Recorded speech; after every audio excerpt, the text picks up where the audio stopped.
the silent vow, the forbidden love of Heloise and Abelard. In the year 1115, Paris was alive with the whir and hum of a new age of learning. Gothic spires began their ascent into the heavens, while Latin chants echoed through cloistered halls. Books, though precious and copied by hand, travelled among scholars like rare but vital currency. Within this vibrant intellectual climate strode a man of fiery wit and formidable learning, Pierre Abelard. Born around 1079 in the region of Brittany, he was of noble background, yet it was the realm of ideas that set him aflame. At a time when intellectual debate meant the forging of one's own prestige, Abelard was already forging an unrivaled reputation as a philosopher and theologian. He was neither traditionally tall nor striking in appearance, but his intellect shone so brightly that it overshadowed any physical shortcoming.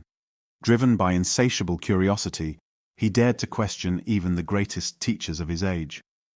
So often did Abelard challenge those who stood before him that he became both notorious and admired. By his early 30s, he had already quarrelled with some of the most venerated masters of Notre Dame in Paris, toppling their arguments and shaking established theological ideas with the boldness of a man unafraid of consequence. Yet in the midst of this intellectual storm, it would be his heart, not merely his mind, that would enshrine him forever in history. Héloïse was unlike most women of her day. She was younger than Abelard by nearly 2 decades, born around 1100, the exact year remains uncertain, but the vivid spark in her eyes and the hunger in her mind set her apart from other young women who were destined for quiet domestic lives or cloistered nunneries. Nurtured by a progressive family environment, her upbringing is somewhat shrouded in legend. She received a rare classical education in Latin, and there are indications she may have known Greek and Hebrew as well. This level of scholarship was extraordinary for a woman in the 12th century.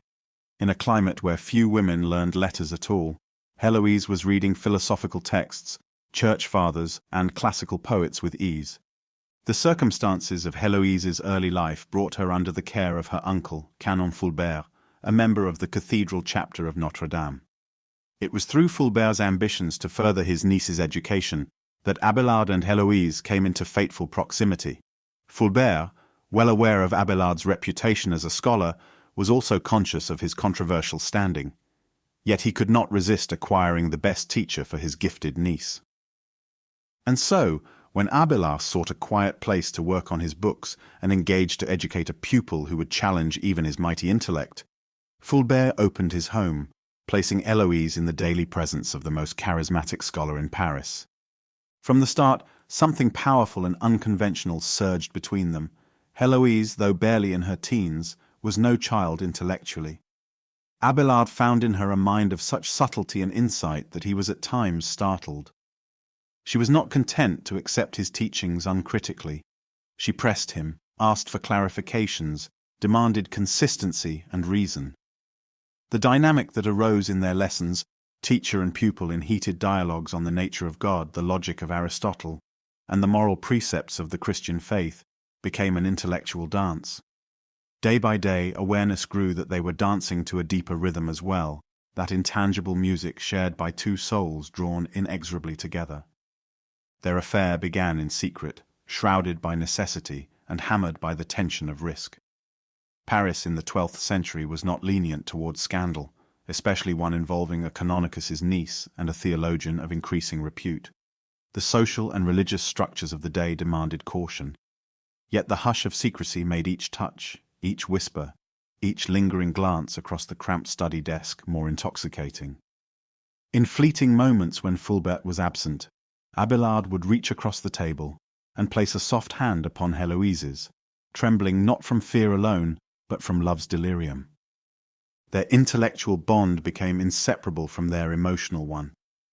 A conversation on the intricacies of Plato's realism might dissolve at its edges into a confession of longing. By candlelight in hushed tones, they began sharing private letters, small notes that captured the breadth of their passion in tight lines of Latin script. Their letters, though initially short, would become their lifeblood, especially when the world cruelly ripped them from one another's side. Within a year, it was no mere flirtation. Their clandestine meetings grew more frequent and bolder. At times, according to Abelard's own later testimony, They seized opportunities to slip away into corners of Fulbert's house or to steal through the silent corridors at night to find each other. An exultant rush overcame them each time they merged bodies and minds, fed by the burning knowledge that it was forbidden. Yet it was in that danger they also found the impetus to love without restraint. Abelard wrote of those days in his autobiographical work, Historia Calamitatum, The History of My Calamities, though he only alluded to many events with a certain careful circumspection. He told of how they would forget all else in each other's presence, lessons, prayers, the discipline of academic life. Every subject was turned into a discourse on love, every theological question overshadowed by longing. Héloïse, for her part, was equally consumed, immersing herself in this relationship with the same fervor she once reserved for her studies. In the swirl of clandestine kisses, of smuggled letters and of nightly embraces, they felt that the union of heart and mind was perhaps what God intended them to find. Nothing can remain hidden forever. Suspicion soon flickered in Fulbert's watchful eyes. He could not ignore the flush upon Héloïse's cheek, the glances that lingered too long, or the unusual warmth in her teacher's presence.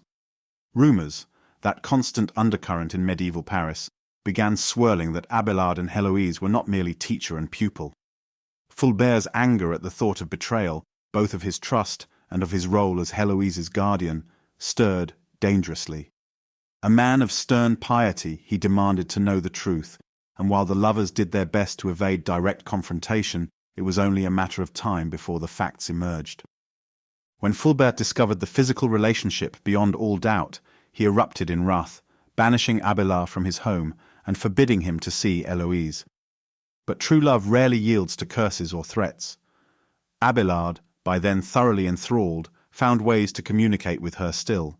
If they could not meet in person, they would meet in thought, in parchment, in the silent vow that their hearts had made. Within months, Héloïse discovered she was with child. Fear, hope, and excitement vied within her as she wrote to Abelard. That letter, her confession of pregnancy, remains in fragments, but we know it existed, her words of trembling revelation recorded in her recollections years later. Already faced with scandal, Abelard took great risks. He orchestrated a plan to whisk Héloïse away from Fulbert's household in the dead of night. The night was cool, and the Seine shimmered under a waxing moon as Abelard guided her to the safety of his sister's home in Brittany. There, away from the prying eyes of Paris, Héloïse gave birth to their son, whom they named Astrolabe, a name as unusual for its time as the child's existence was precarious. The couple's devotion to learning was such that they named their child after an instrument used in astronomy, a testament to the union of love, intellect, and infinite possibility they saw in him. Yet the scandal could not be undone. Abelard returned to Paris to speak with Fulbert, hoping that a secret marriage would appease her uncle's rage and safeguard Héloïse's reputation. Out of this desperate desire to do right by his beloved, he proposed that they wed, albeit discreetly, to prevent further public disgrace. However, Héloïse, as audacious in thought as ever, initially opposed marriage. She believed marriage would damage Abelard's career in the church and hamper his pursuit of knowledge. She contended that great men of letters were often hindered by the burdens of a public marriage, and she did not wish to become an obstacle to his intellectual endeavors. Yet Abelard insisted. His reasoning was both moral and practical. Marriage, in his view, was the only way to restore peace and honor in the eyes of Fulbert and society. Héloïse loved him so deeply that she yielded, though in her letters she later revealed this had caused her great internal conflict. She wrote in one letter, "For love of you I lost myself, and in losing myself I found a greater bond to you, but at what cost?" Their marriage took place in secret, performed by a few witnesses under the cloak of night. Fulbert, mollified in theory, was in truth anything but pacified. He demanded public acknowledgement of the marriage, wishing to redeem his household's reputation, but Abelard and Héloïse were adamant that it remain hidden for the sake of Abelard's clerical and academic standing. They continued to deny any official union before the public.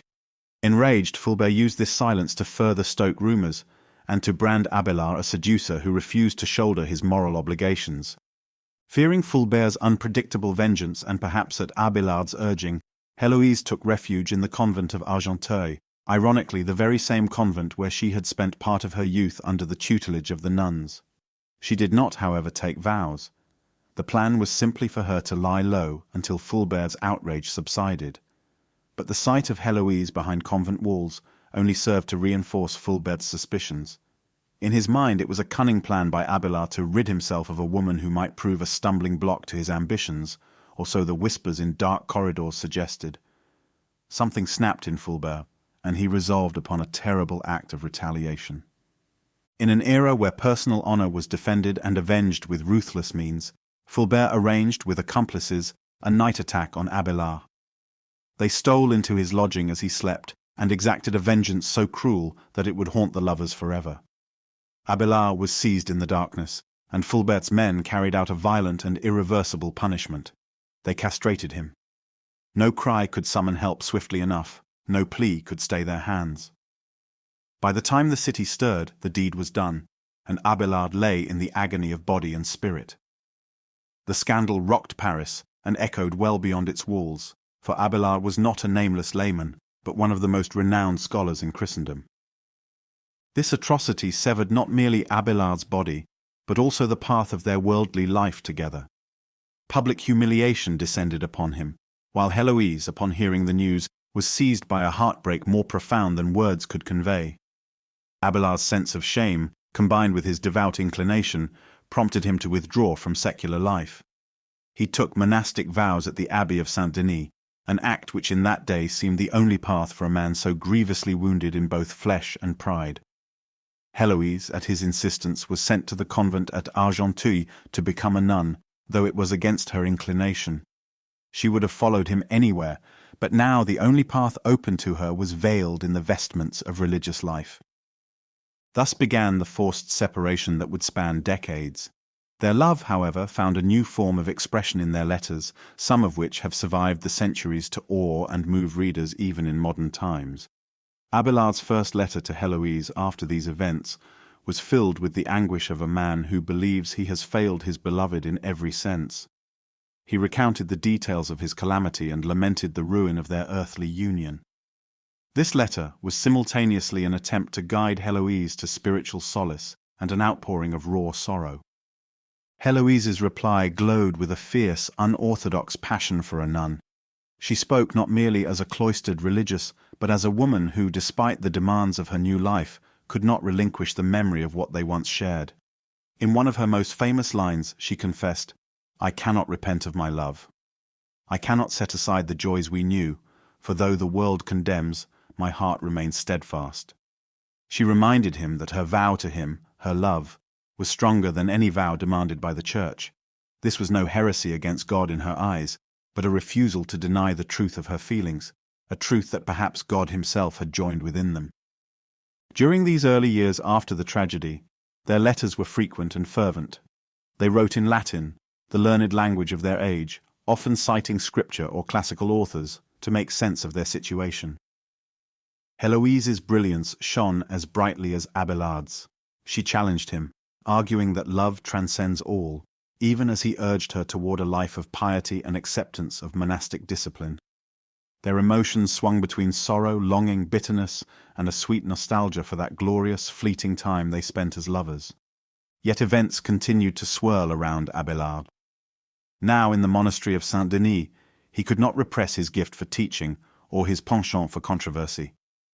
He found himself embroiled in theological disputes with the monks and church authorities. The old spirit that had made him famous in debate was not quenched by his personal suffering. Though battered, Abélard remained defiant in his quest for truth. His treatises and lectures gained a following, even within monastic walls, and he soon attracted students who sought his wisdom wherever he might be. Héloïse, meanwhile, rose to become prioress of the convent at Argenteuil, demonstrating her capacity for leadership and scholarship even under vow. But their tranquil attempts at religious life were soon stirred again by worldly concerns. The convent at Argenteuil was claimed by the Abbey of Saint-Denis, leading to a bitter property dispute. Ultimately, the nuns were expelled, and Abélard, who still held some influence despite his fractious relations, came to their aid. He gave them the oratory of the Paraclete in Champagne, a hermitage he had founded earlier, and there Héloïse became abbess. Over time, Abélard was drawn to become the master of a new school as well, but the controversies that dogged him never ceased. Charges of heresy were leveled against him by figures like Bernard of Clairvaux, who saw Abélard's rational approach to theology as dangerous. Councils were convened, condemnation threatened.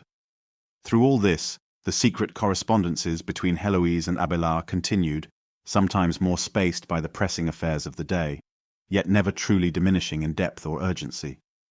From these letters we glean that Héloïse suffered not only from the physical separation, but from the spiritual demands placed upon her.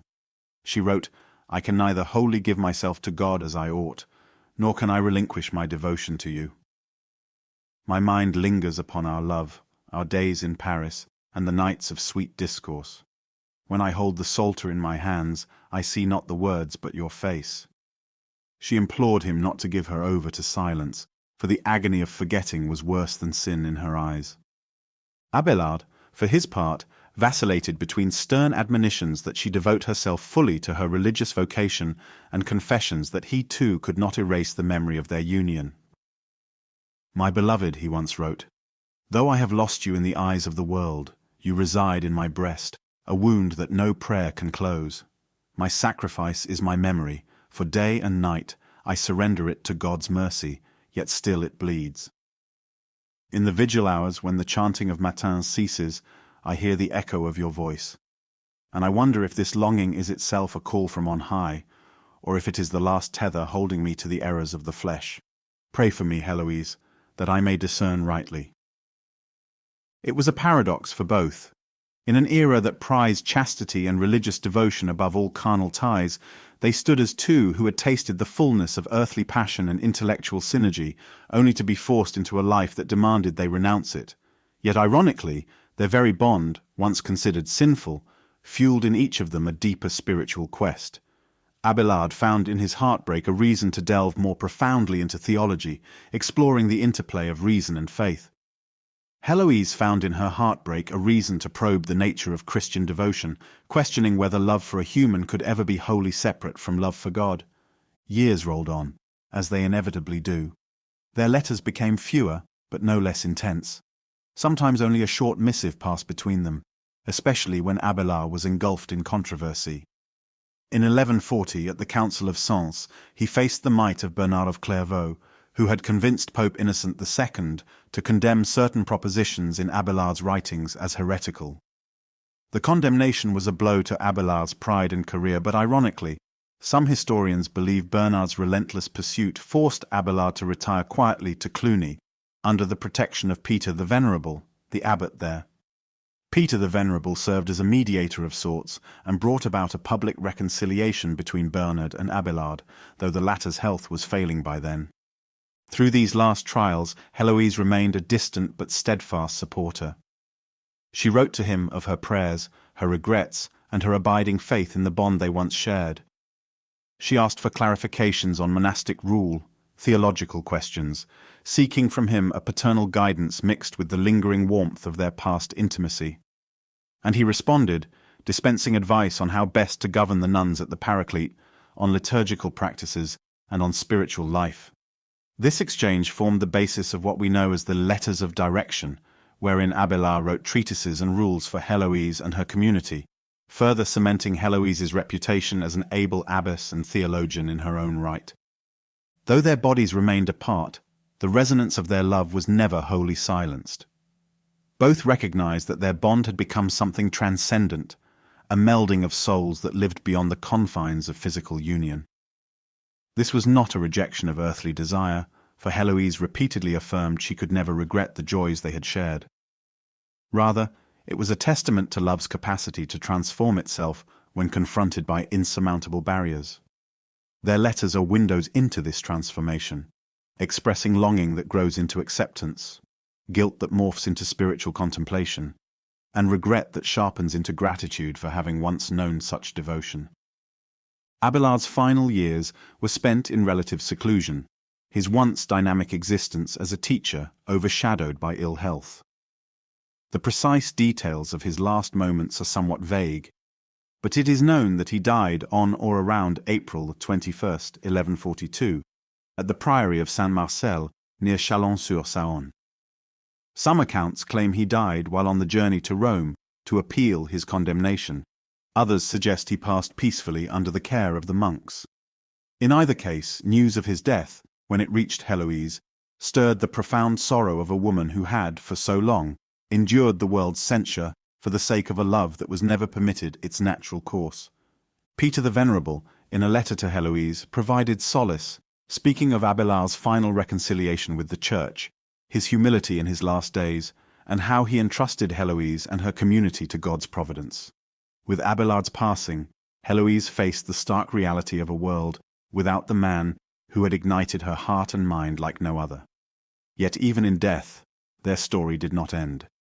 Abelard's remains were eventually entrusted to the Paraclete, and Héloïse had him interred there within the domain where she served as abbess. She lived on as a respected figure, guiding the nuns with wisdom. Now recognized not only for her scholarship but for her administrative talents, Héloïse made the Paraclete a flourishing center of learning and piety. Still, her private hours were often spent in reflection, reading over the letters she and Abélard had exchanged, preserving them with a lover's care and a scholar's instinct for posterity. In her own writing, we see the final evolution of her thoughts on love. No longer the young woman who dared everything for a forbidden passion, nor entirely the cloistered abbess whose identity was sealed behind ecclesiastical walls, she had become an amalgam of both. She was a testament to the paradox of desire and devotion, where loving fully does not necessarily displace love of God, and where the spiritual life is not always a neat renunciation of worldly attachments, but can be suffused by them, transformed into something luminous. Héloïse died on May 16, 1164, and was placed to rest beside Abélard. Over the centuries, their remains were moved several times, with tradition holding that they now lie together under one tomb in Père Lachaise Cemetery in Paris. Whether that final resting place truly holds their bones is a matter of some dispute, but the symbolism is potent. After the storms that battered their lives, these two extraordinary minds and hearts found in death the union that life denied them. The power of their story lies largely in the letters that remain, letters that reveal two distinct voices, yet forever joined. Those writings, from time to time, have stirred debate among historians over their authenticity, over the nature of editing and forgeries in the medieval period. But the core truths resonate too strongly to be dismissed. A brilliant philosopher and theologian fell in love with an equally brilliant young woman. Fate, tragedy, and the rigors of monastic life drove them apart. Their longing endured through the decades, expressed in an epistolary dialogue that has echoed through centuries. Below interspersed are a few reconstructed excerpts drawn from the sense and style of those letters, using the phrases that tradition and scholarship have passed down to us in translation. Though they may not be verbatim, as medieval manuscripts vary and translations differ, they convey the essence of Héloïse and Abélard's written words. Abélard to Héloïse, shortly after entering Saint-Denis. Forgive me that my shame has caged me here, away from you. The weight of my sins presses heavily on my soul, and my only hope is in God's mercy. Yet in all my prayers, I find your face before me. Heaven hears me speak your name as often as it hears me speak the name above all names. I know this is a failing of devotion, but it is also the truest expression of my heart. Could I wipe clean the memory of our embraces, I would be guilty of greater fault, ingratitude for the sweetest grace I have ever known. Héloïse to Abélard, from Argenteuil. You bid me to rise above the memory of our union, but how can I? It was in loving you that I found my truest self. If I am to be wed to Christ, I can only hope he will not be jealous of the bond you and I share, though you claim it is but an echo of the flesh. I insist it is more. The union of our souls, forged by the gift of intellect and sustained by that miracle we call love. Héloïse to Abélard, later as abbess of the Paraclete. My Lord and Master, I kneel for your blessing, as my spirit once knelt for your teaching. I have tried to quiet the tumult within by chanting the Psalms, by reading the lives of saints, by serving the sisters in humility. Yet the haunting call of memory, of the nights in Paris, returns.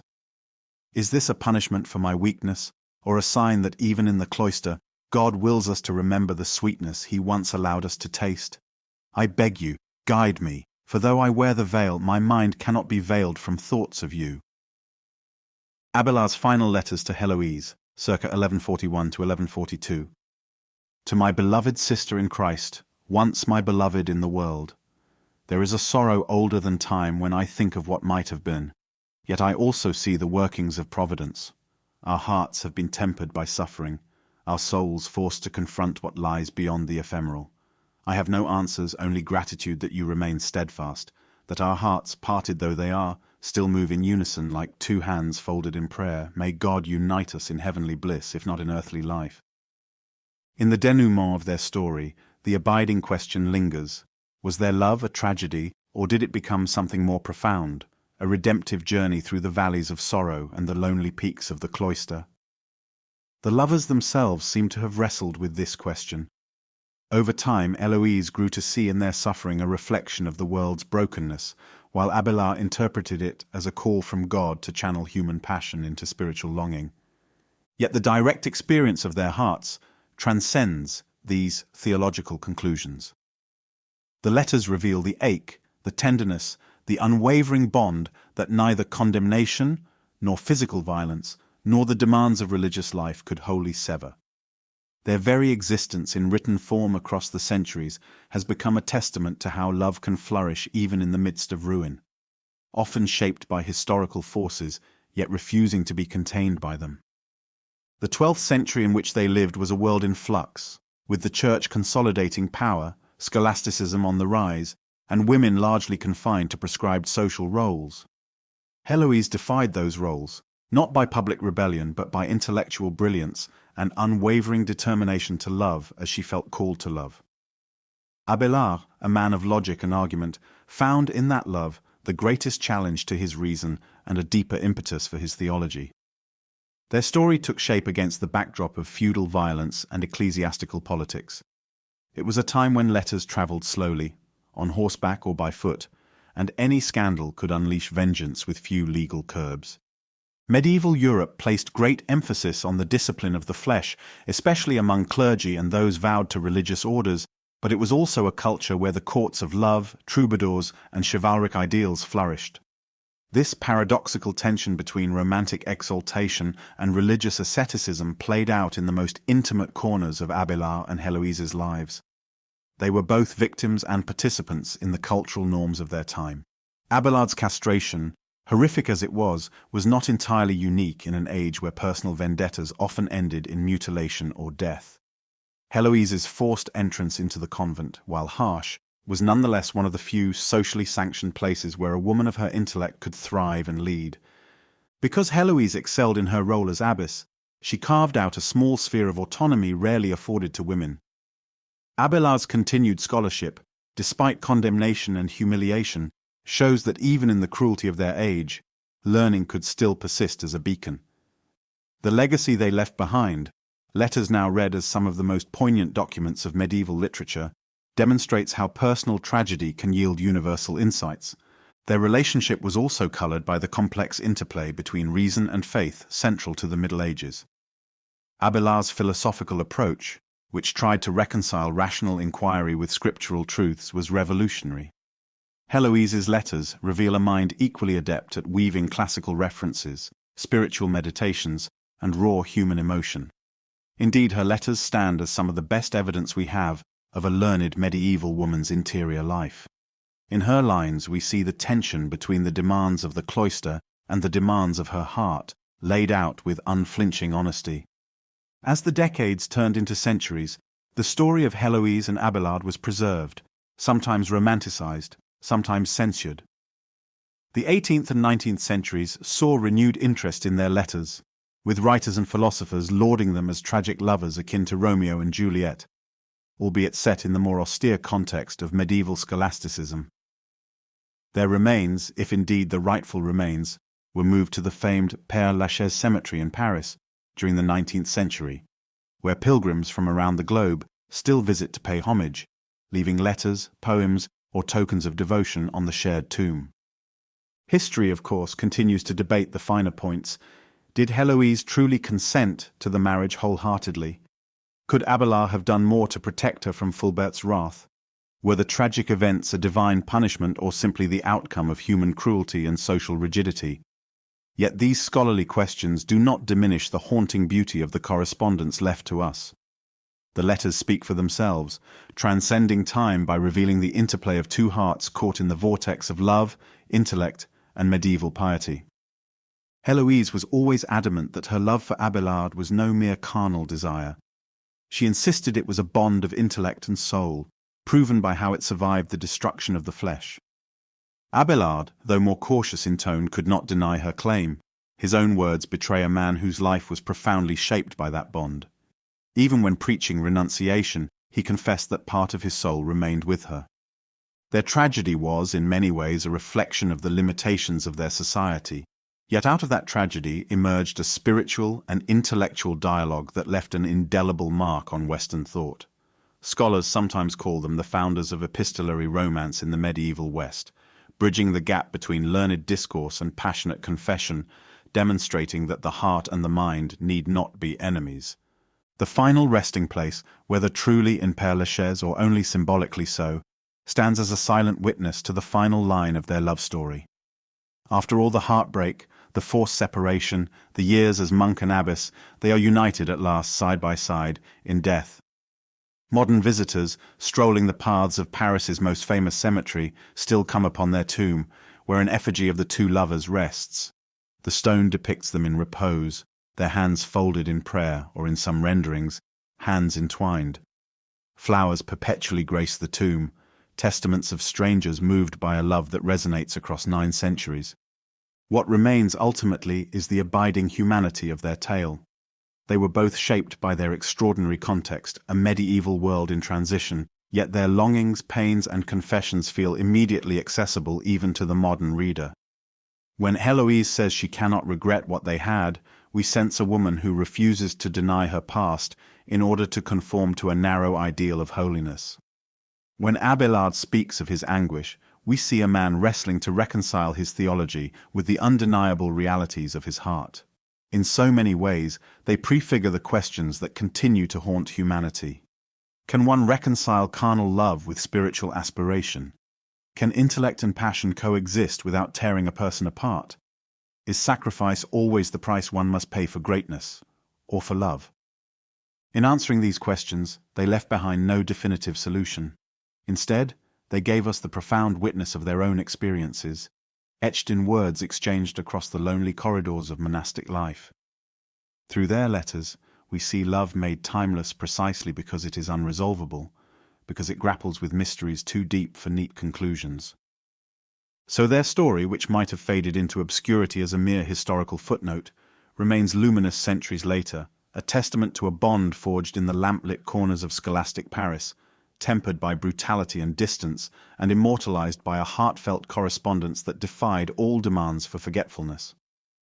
If there is a moral in their tale, it might be that love and learning united can survive even the harshest adversity. In the near twilight of her life, legend has it that Héloïse would wander the cloister, holding a small bundle of letters against her breast. We do not know if this is historically accurate or mere romantic invention. But the image endures. The learned abbess of the Paraclete, once the most celebrated woman scholar in Europe, still cherishing the memory of that bright, dangerous, beautiful love that had defined her youth. Perhaps at times she would open a letter, read the lines, and see before her mind's eye the earnest young philosopher with whom she had debated Aristotle and shared clandestine kisses. And perhaps she would smile through tears, reconciled to the fact that their love was, after all, indivisible from her very being. No subheading can encapsulate the complexity of their story, for it is both an intellectual romance and a tragic saga, a spiritual journey and a worldly scandal, a private heartbreak and a cultural touchstone. Their letters sing centuries later of passion, regret, devotion, and the maddening entanglement of reason and desire. If ever there was a couple that exemplified the medieval marriage of mind and heart, of theology and eros, it is Héloïse and Abélard. Their timeline can be traced in well-documented signposts: the tutelage in Fulbert's house, the secret affair, the scandalous pregnancy, the hush-hush marriage, the savage act of vengeance, the monastic vows, the letters of longing, the eventual condemnation of Abélard's teachings, his final retreat, and Héloïse's continued governance at the Paraclete. Yet the intangible thread that runs through these events is their love, which refused to vanish even under the weight of the greatest societal and ecclesiastical pressures of their time. And so, across these 14,000 words of reflection, let us conclude with an evocation of what might be their final, silent communication. A gentle reminder that love, in its truest form, does not die with the body, nor does it vanish behind the stone walls of convent or abbey. Rather, it transforms, endures, and illuminates those who dare to feel it fully. That is the legacy that Héloïse and Abélard have left for posterity, an enduring signal that even in an age of iron discipline and brutal justice, the human heart will sing its song, whether sanctioned or not. In the hush of a candlelit chapel centuries after their last breaths, one might imagine ghostly echoes of their voices in prayer, or in whispered dialogue about a line in Aristotle, or perhaps about the meaning of Psalm 51. Their spirits, if one allows for such poetic license, have found a common ground at last. In that mystical hush, Héloïse's unwavering devotion meets Abélard's fervent intellect, and they rest side by side in a union the world could not grant them in life.